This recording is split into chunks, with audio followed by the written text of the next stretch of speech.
Welcome back to the Mixology Talk podcast. So this is episode number 161, and this is going to be a little bit different from the focus that we've been having over the last month, where we do a deep dive into one particular subject. But it was such an interesting topic, and I'm super excited to share it. And so this is kind of like a bonus podcast that we weren't even planning on releasing. So the subject matter that we're going to be talking about today is cocktail and food pairings. It's a really, really hard skill set to develop. I've had the opportunity to do this a handful of times, and it's always been a very big challenge for me. So there's not a lot of people talking about this particular skill set. So we have a special guest, Lucas Huff, who's going to share his experience and knowledge with cocktail and food pairings. So like I said, I'm very excited. Now, before we go too far into the podcast, I just want to let you know that we've moved recently, as you may have heard, and I'm still trying to figure out a little bit of the Wi-Fi scenario and some of the audio. So at certain points, the video and audio kind of stops. It kind of stutters a little bit, so I apologize. I'm trying to get that all figured out right now, and the audio is a little bit echoey, which also I'm trying to figure out. So hopefully I'll get that done before the next podcast. But I really hope you enjoy this, and it's a lot of fun.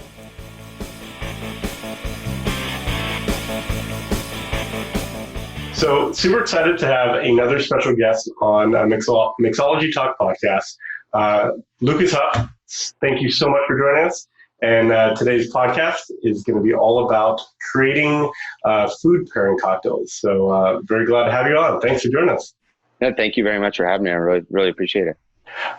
So before we kind of go down this rabbit hole, and I think it's going to be a pretty fun conversation, what got you interested and excited about the industry, and kind of what kept you learning a lot more while you're in it? So I'm actually born, both of my parents are chefs. I was born into the restaurant industry in South Lake Tahoe, California. My dad had restaurants my whole life, and my mom was involved with that, and then they very peacefully parted ways, and my mom started a delicatessen and kind of went down that same thing while my dad simultaneously had his fine dining restaurant. So kind of have been exposed to the whole spectrum, if you will. I've always been a creator, and I've always had that obsession with different fresh ingredients and finding out what tastes good with other things. And, sometimes you just can't fight it. You got to go with it. Absolutely. So it sounds like it was just kind of part of your upbringing to explore flavors and tastes and see how they all kind of work together being in a restaurant family. Absolutely. Very much so. Now, you also went down the path of kind of learning more about the spirits and wine industry as well, if I'm not mistaken. Correct. Yeah. So I started studying wine. My dad had me dipping my bread in wine when I was like 10. I was a full-blooded Italian. It was just kind of a regular thing to do. But I started really studying wine after I got a job in North Lake Tahoe at a place called Martis Camp, which was very, very fine dining. We practice all French service. And the very first bottle of wine that I sold as a service captain there was a bottle of a 2009 DRC Richebourg. And I got really excited that there was something on this list. That one, it was the first bottle of wine I sold, but there was something on this list that somebody was willing to spend this much money on. And I kind of got enamored by that, and I really wanted to find out why it was that way. So that was really this door opening to finding out about, starting with single vineyard stuff, and then really, really big producers in different regions around the world, and the can of worms opened from there. Yeah, it's pretty incredible. Once you put your toe in the water of the world of wine, it can pull you in real quick.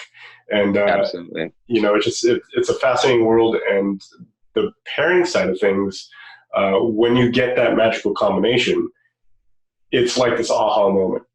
It's like, oh, I get it now. Holy cow, this is cool. The classic pairing of sweet wine and salty cheese will open up so many doors to so many palates. It's my go-to and my absolute favorite thing. If you port wine and Stilton, Oh yeah, absolutely. Mine was always foie gras and what was it? Tokai.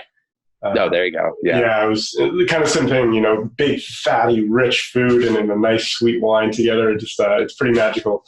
Definitely. Yeah, so you went down this world of wine and you really kind of wrapped your head around like fine dining and ingredients and stuff. So what got you into craft cocktails then?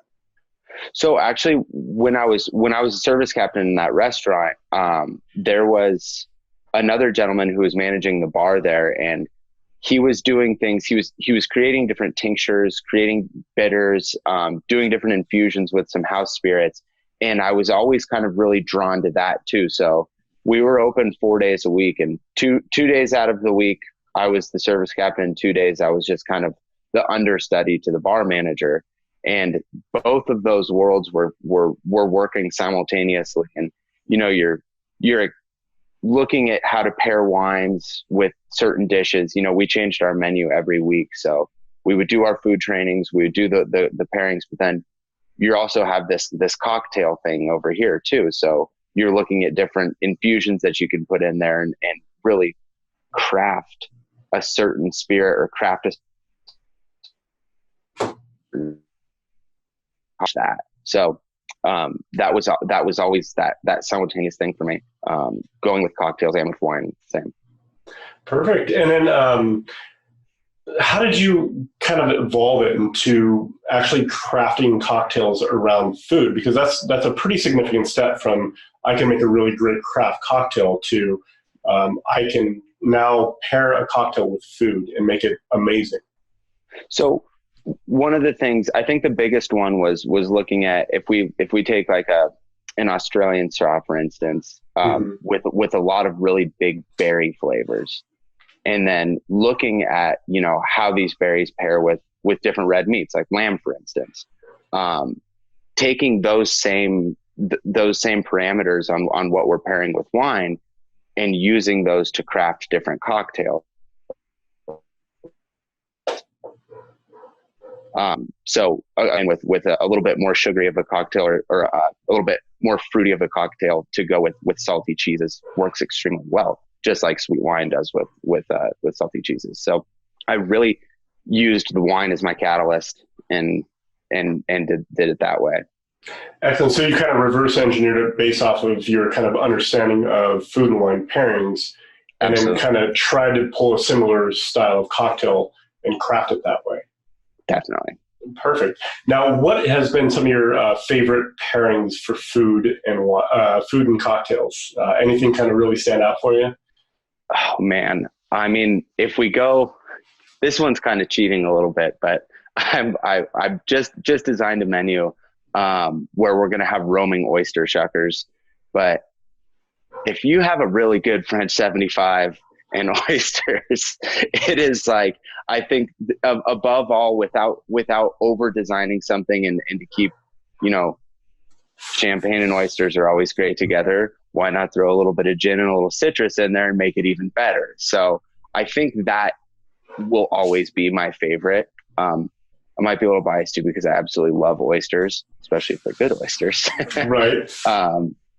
So that, I think that one is really my go-to, especially if we're doing a party, if we're doing a specialty menu for a large event, and you want kind of that roaming cocktail and there's something there. So very cool. Now, do you have a go-to French 75 recipe that you like? I just twist it a little tiny bit, and I'll usually do a little bit of an absinthe rinse. Oh, nice. So I'll either use an atomizer and get in there, or actually rinse the flute with absinthe, and that really makes a lot of the botanicals, especially if you're using a big gin, makes a lot of the botanicals pop, and you get a little bit of that absinthe undertone. So that's amazing. I know what I'm doing this weekend. Yeah, there you go. Now, before we go too much further here, you don't actually work for a restaurant anymore. Is that correct? You actually have a different role and different job these days. Correct. I work for a distillery called Bentley Heritage Estate Distillery. We're located in Minden, Nevada, which is about 15 minutes east of South Lake Tahoe. We're a fully estate principal distillery, so we're growing 100% of the grains that we're using. We have 6,000 dedicated acres of grain. We're growing 5 different types of grain: wheat, rye, corn, oats, and barley. The whole idea for the distillery was set on the precedent of setting the bar, or setting the precedent for an American single malt whiskey. So we are malting. We're doing traditional Scottish floor malting. We have 12,000 cubic foot floor malting facility, and we have the capability to malt up to 16 tons a week. Wow. So very large. In addition to the single malt, we will be producing, or we are producing, but we'll be releasing a bourbon, a rye, and American wheat for our aged spirits. So those are sleeping right now for a few more years. And in the meantime, we have a oat vodka, and we have a vodka that's rested and used Oloroso sherry wine barrels, which is very, very unique and delicious. It's been absolutely phenomenal in cocktails. And we have 2 gins out right now, and we're going to be working on our 3rd pretty soon. Awesome. Very cool. And so with creating cocktails around food, how important is it to understand the food side of the pairings, and understanding how these flavors kind of develop on your palate? Is that something that's super critical to the role? Absolutely. So if you're taking things like, let's use Béarnaise sauce, for instance. Mm-hmm. You understand that there's tarragon in this.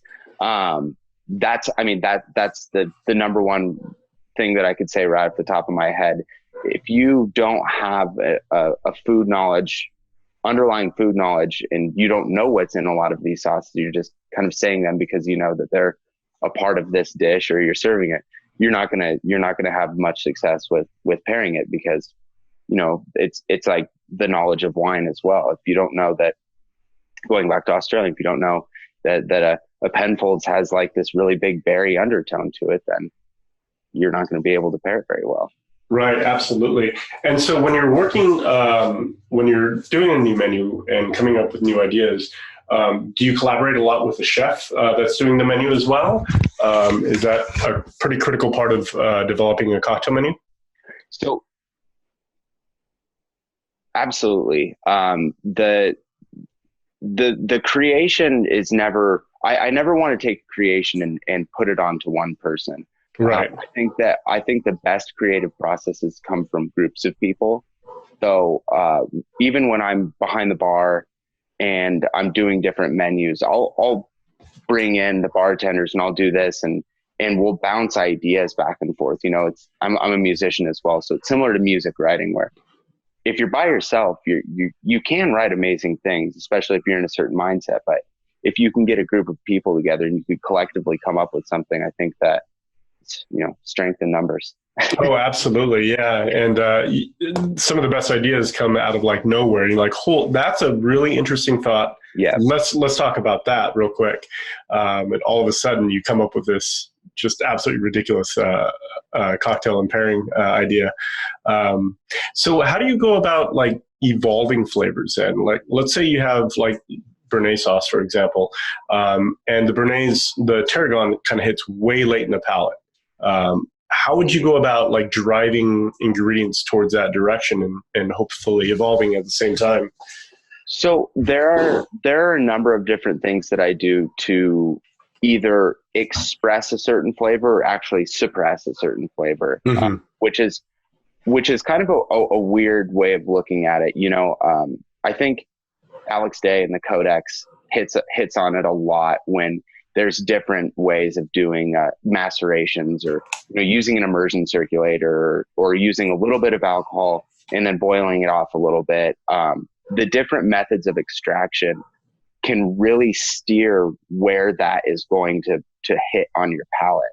I find that if I want something to hit really punchy right up front, I'll extract the crap out of that, Sure. And it'll be huge on the front. But if I really want it to be kind of a subtle, elegant touch, I'll use obviously less. And sometimes I even said immersion circulator. Sometimes I do really low heat and just really, really lightly get that flavor in there. And when I lightly extract something, I feel like it will hit later on in the palate, and it'll just be kind of a little bit of finesse.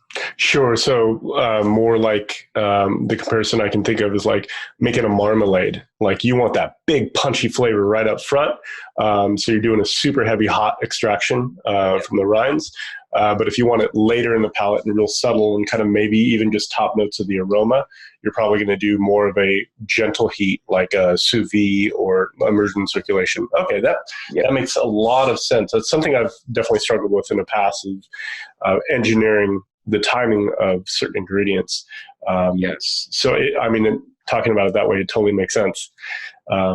Very cool. So when you're doing these pairings and you're coming up with ideas, do you have any like go-to resources that you really rely on to just get the kind of wheels turning?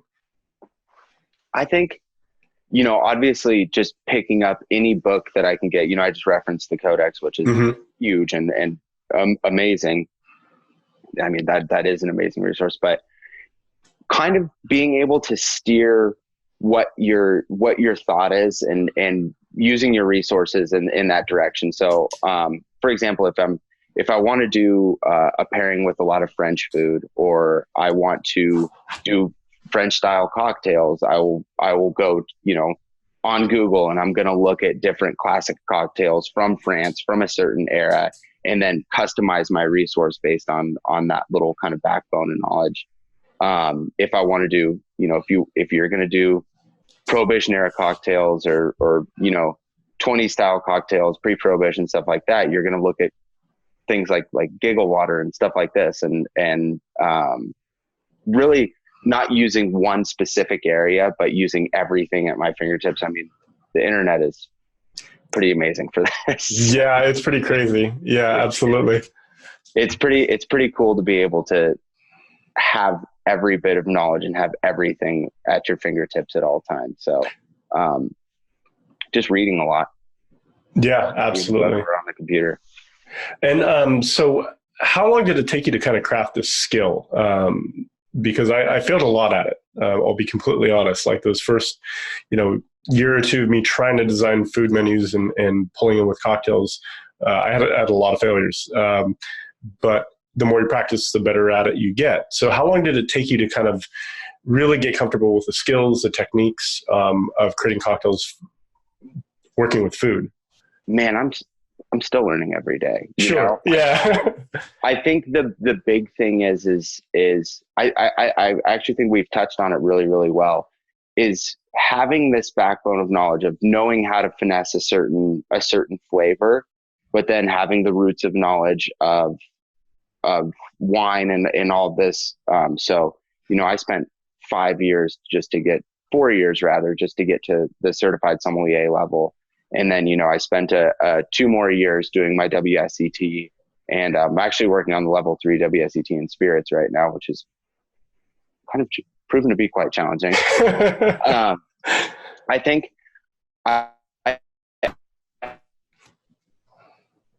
what the time frame is, I've been smelling wine and trying to identify flavors my entire life, and you can't put a time on training a palate.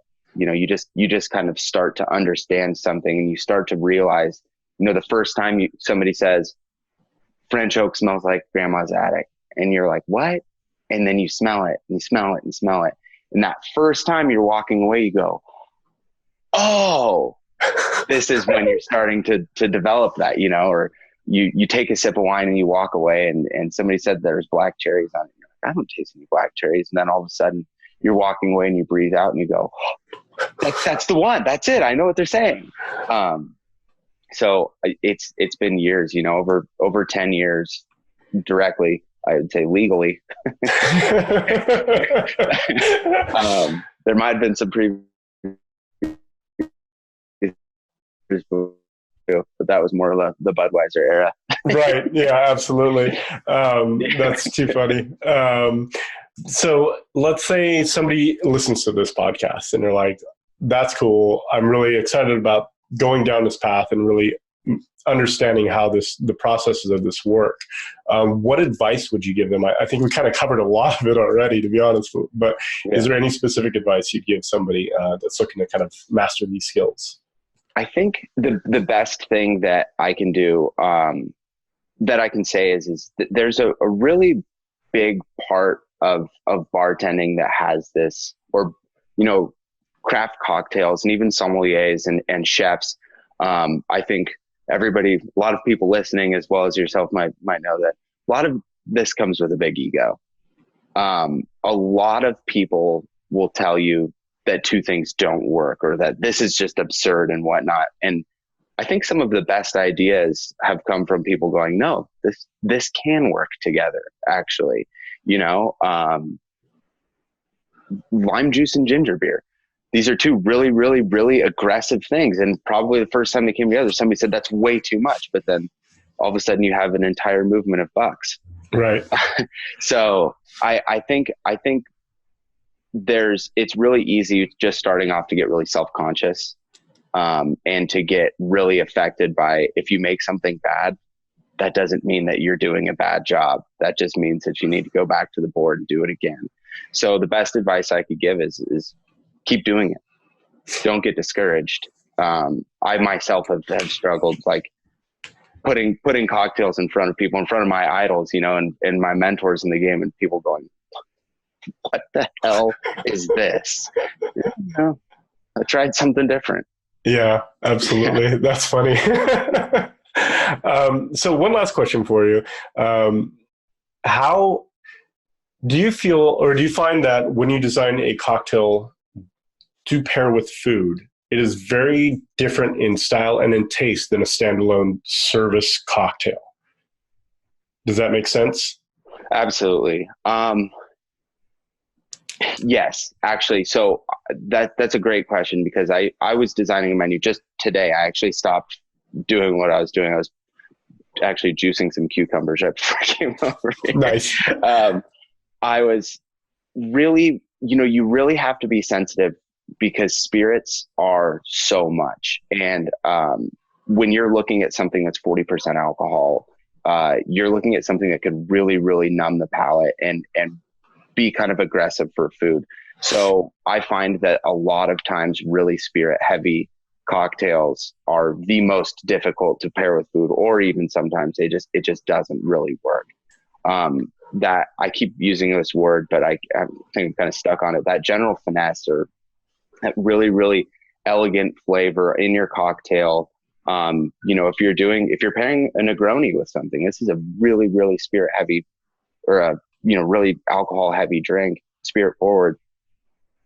This is going to be a very difficult pairing, because if you don't have the absolute perfect thing, if you don't have the corresponding flavors there, you're either just going to taste this, or this is going to be, or the food is either going to be huge, and I don't know. It's hard. Yeah, absolutely. So you have like two big, like, let's say bowls just battling for dominance over your palate. And then that might not be what the best combination is for that particular dish, it sounds like. No. Yeah, absolutely. Yeah, I've kind of found that the standalone cocktails I make for menu pairings sometimes don't necessarily have the same impact, just if you're going to sit down and enjoy it at the bar, because you have to have the other component for it to be complete, almost, for certain cocktails. Perfect. All right. Well, once again, thank you so much for your time. And before we go, is there anything you're kind of working on that you want to promote, kind of get the word out? So I think that the biggest thing would be Bentley Heritage Estate Distillery. I skipped over a little part where we do have a craft cocktail program taking place inside the tasting room. It's a very unique program because we're only utilizing our own spirits. So there are a number of things I've been working on, different Amaro recipes, different tincture recipes. We're doing all of our own bitters. And so every single thing there is crafted for all in-house use.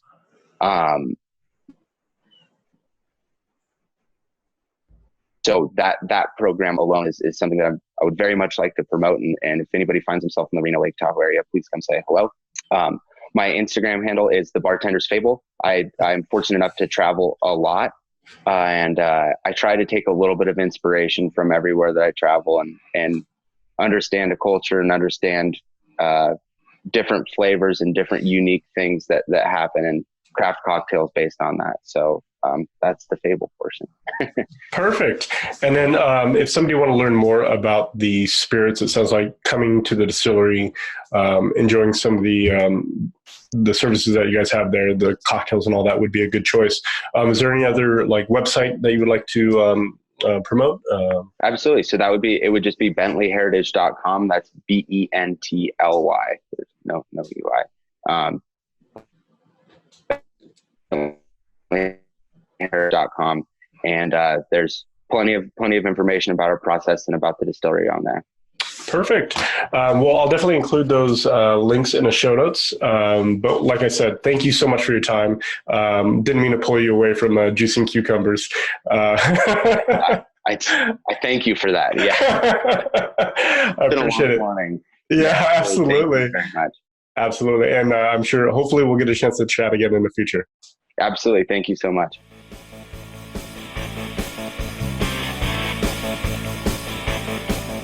So once again, thank you to Lucas Huff for joining us on our podcast. Like I said, I really enjoyed geeking out with him and kind of throwing around ideas for food and cocktail pairings and growing my own knowledge of the subject and how to kind of move forward a little bit better in the future. So hopefully you enjoyed it as much as I did. And we'll have all the links to the show notes at mixologytalk.com/161. Now, the groups that we've been talking about over the last couple of weeks have been going really well. So I highly encourage you to go on over to abarabove.com/groups and join one of those groups. We're having a lot of fun, having great conversations and monthly contests as well. So head on over to abarabove.com/groups. So we'll have more information and more podcasts for you guys in the future. But until then, cheers everyone.